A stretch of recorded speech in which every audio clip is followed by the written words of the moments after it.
One of the coolest things about my lifestyle as a gypsy is getting to go to all of the really super cool bike shops. Pike Street Bikes has been my local bike shop in my time in West Virginia. And I want to introduce them to you. I want to show you guys what Pike Street Bikes is all about and take you on a tour. Hey, welcome to Pike Street. I'm Jason, I'm the shop owner. Been in Shinston, West Virginia for 10 years. A little small town, kind of middle of nowhere, but it's somewhere. Just trying to promote the sport of cycling and what we're doing. One of our main mechanics back in the back is Simon. As you can see, we kind of got a lot of selection of bikes. We do a lot of service work here, new bike sales, help do rentals. But like I said, we're located in Shinston, West Virginia. Been here 10 years. Actually, we get some gravel racing happening in our town here, so it's good. It's good riding around here, and just a good sport to be in. So I don't know how many people live here, but it can't be that many. Yeah, there's not very many. I think there's more people that drive us through than they actually live here. No, I think there's about 3,000 people that live in Shinston. So how do you compete with the bike shops in the bigger cities like Morgantown or? Yeah, so I mean, we try to provide a really good customer experience and really listen to the customer what they really want. And we want to treat a customer more like family than we just want to be like, hey, we just want to sell you something, get you out the door. We want you to come back and visit us. So. Cool. So what caused you personally to say, all right, Shinston's going to have a bike shop, Yeah. I'm the guy? Yeah, so I was racing mountain bikes quite a bit, and there's a couple of shops in the area here, just nothing was really serious. And I'm from Shinston, so I just kind of thought, like, I'm a business guy as well. So, hey, we need a good bike shop in the area, and I'm willing to do it. So cool. Give people what they need, and I'm from Shinston. I got a big heart for our town. I think, who knows, 10 years from now, I'm hoping this place would be a great riding destination. We have a rail trail here. We have some great gravel riding. We're trying to get landowners on board with some of the like letting us use in our property, do single track trails. So That's cool. Yeah. So I was over at a mine yesterday working, and I heard that your mechanic, Simon, used to work for the mines. Can you introduce him to us? yeah. Simon's back here. And that's something that's big right now with our government. Is, they're wanting to take old mining regions and stuff and reacclimate them and do something else with them positive. So we have a lot of that in West Virginia that we can possibly make in some great riding areas. So I was riding this morning over by the Tiger Valley mine owned by Martinka Company, and of course, there's fences up and you can't get over there, but it looks like it'd be some phenomenal mountain bike trails over there. Absolutely. Like, a lot of this area is owned by coal companies. Some of these, like, you wonder like who owns all these woods and stuff around here, and a lot of it's owned by coal companies. I think a lot of that might happen because there was doing underground mining, and I don't know if it's a legal thing or whatever. If you look on a tax map, they own a lot of it. So Yeah. hopefully that will get back to the people in the fashion of whether it be, parks and rec or something like that. I mean, West Virginia's number one thing. Its resource number one is tourism, and people are starting to see that. I mean, this place has been clear cut for years for timber. It's been raped for coal, and hopefully we can actually bring something great back to our state. And yeah, it's gonna be good. That's cool. That's Simon. Yeah, he Tell us about yourself, Simon. I by the way, just heard about you yesterday I was over at Robinson Run, and the guys were. About 10 years of my life underground, 5th generation coal miner. Dad retired from Robinson Run after 42. Brother's still there, been there about 15, 16 years. So I made the jump from coal mining to bicycles. I'll do it again in a heartbeat. So yeah, I mean, I can honestly say I look forward to every other Thursday for the paycheck, but I never look forward to going to work ever. And every day I actually do look forward to coming to work. I do love my job. I mean, you get to push the bicycles every day. It can't get any better than this, man. It's cool. Well, I appreciate all the hard work you put into this baby, because she took me more than 8,000 miles last year, looking for similar mileage again this year, and I'm glad I found you. Yeah, so I've been poking you up over the last month, telling everybody you're doing like a 10,000 3-month ride, so.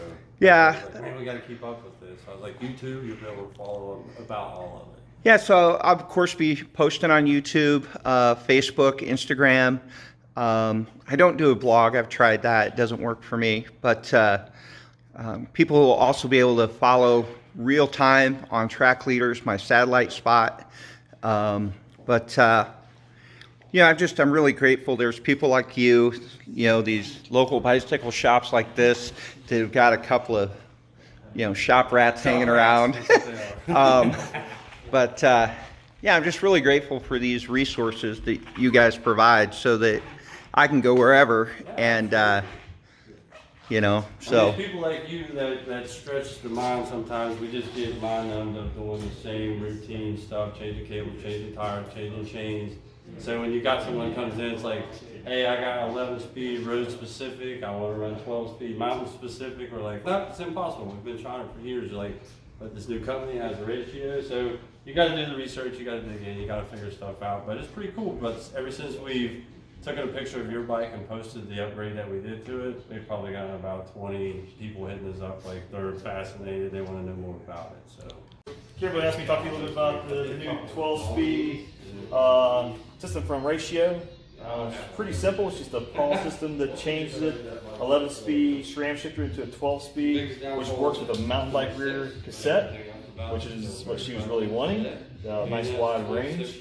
So back here we have the Eagle cassette, of course, the 52 through 10. You see we also use the fin kit from Ratio to change the derailleur so it can actually wrap properly. And the kit's really easy to use. It's just a matter of changing this piece and this piece out. I mean, honestly, it took like 5 minutes. So does these two pieces here come with the ratchet? Yeah, so there's some different kits. If you just email Ratio, they're really, really helpful. Like within like 20 minutes, they hit me back and said, yeah, this is the kit you need for that bike. So they know exactly what you need. Really easy to work with. The kit up on the shifting side was really easy to use as well. It's got a video online, step by step, super easy to use. Just watch it, pause it, just work your way through the video. So easy.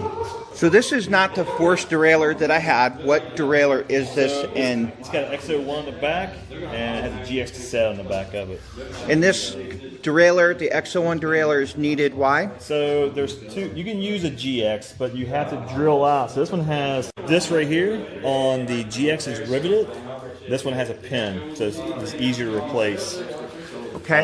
If you get a GX one, you have to drill out things, and they sell some kits to do that, but they highly recommend just getting an XO. So just out of curiosity for the viewers, what is the cost difference between a GX derailleur and an XO derailleur? It is a little bit substantial. A GX is like $125, and I believe the XO one is like $225 or something like that. So for $100, you're not drilling it out and ruining a derailleur. And you're actually getting a better cage as well. You're getting a better derailleur. Okay. Cool. So yeah, great setup, wide ratio, great for like what you're going to be doing with it, long commute, especially for backpacking a bunch of stuff. Self-sustained rides, you want some really ultra-low gearing, this is great for that. Fantastic. You guys have had my bike for a couple weeks. What else did you guys do to it to get it ready? We went through, replaced wheel bearings in it, they put some new tires on, freshened up the stand sealant, trued up the wheels. Got some WTB, wolf tooth, supple bar tape, really, really comfortable. It's going to give Kimberly a lot of comfort for her long rides. So just out of curiosity, how out of true were the wheels? You know what? Simon trued them up. Simon, how bad was the wheels, like out of true? The wheels weren't horrible, but you can tell they definitely had quite a few miles on every one of them. Both of them, every spoke needed a little bit of TLC. Yeah.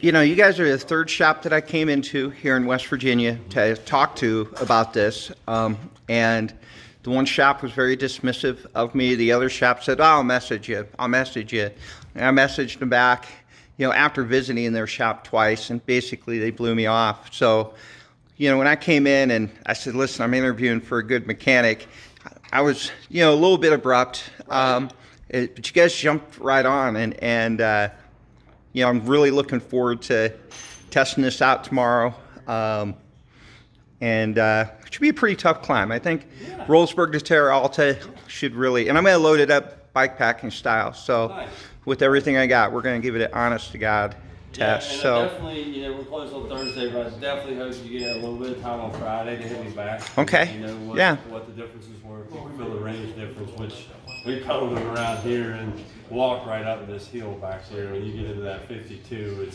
the bike doesn't weigh anything. Oh, yeah. It's like a magic carpet kind of, you know.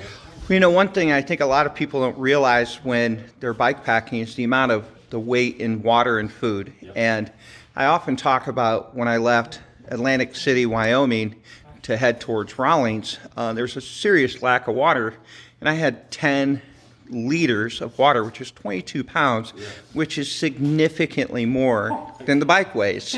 And that's exactly why I came to you guys and says, hey, I need that pizza plate back there. Absolutely, absolutely. I mean, that's been one of those, like, you know, we always say the last 10 years there's been like 5 great inventions for bicycles. You know, hydraulic disc brakes, single one-by drivetrains, dropper seat post, and then this wide range expanding cassette stuff. It's like, you know, we kind of made the joke in the beginning that with the wide range expanding cassettes and the evolution of e-bikes is you're going to build a generation of people that couldn't pedal anymore. You know, we all grew up on like a 1521 corncob cassette, you know, 5-speed, and we thought that was the berries. But you get to this kind of stuff now, and I mean, you can take a 50-pound heavy hit 170 mil travel bike and throw a 52 on the back of it, and it's not going to be the most pedal friendly thing all day long, but you can ride it all day long. So one of the biggest things I'm surprised of here in West Virginia is the consistency of 18, 19, 20+% grades, which are really tough. It's why I brought you my Diverge, and we'll talk about the chainring change here in a little bit. But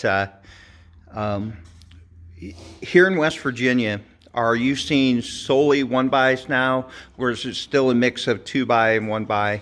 I'm going to say, if you go straight mountain ribbon, you're going to go straight to the 1-by for the simplicity, and everybody wants to drop a seat post where that lever is for your shifter. But we're talking like straight gravel bikes. It's the 2-by is definitely still really popular around here. I mean, like you said, you're encountering 17 to 25% grades all day long, not just once or twice throughout the day. If you're on a 40 or 60 mile ride, you probably got 2 or 3 of those looking at you. So we got a lot of guys on the race team here that will train all year long in West Virginia on like a 2x11 setup, and then they'll go do like the Dirty Kansas or something, and they'll drop down to a single 1-by system with maybe like a 42 on the front or something. You know, Okay. some more high end there. Well, Simon, thank you. Jason, thank you. Welcome. Thank you, really. Guys back there hanging out, thank you. And I'll talk to you guys later. Ta-ta for now.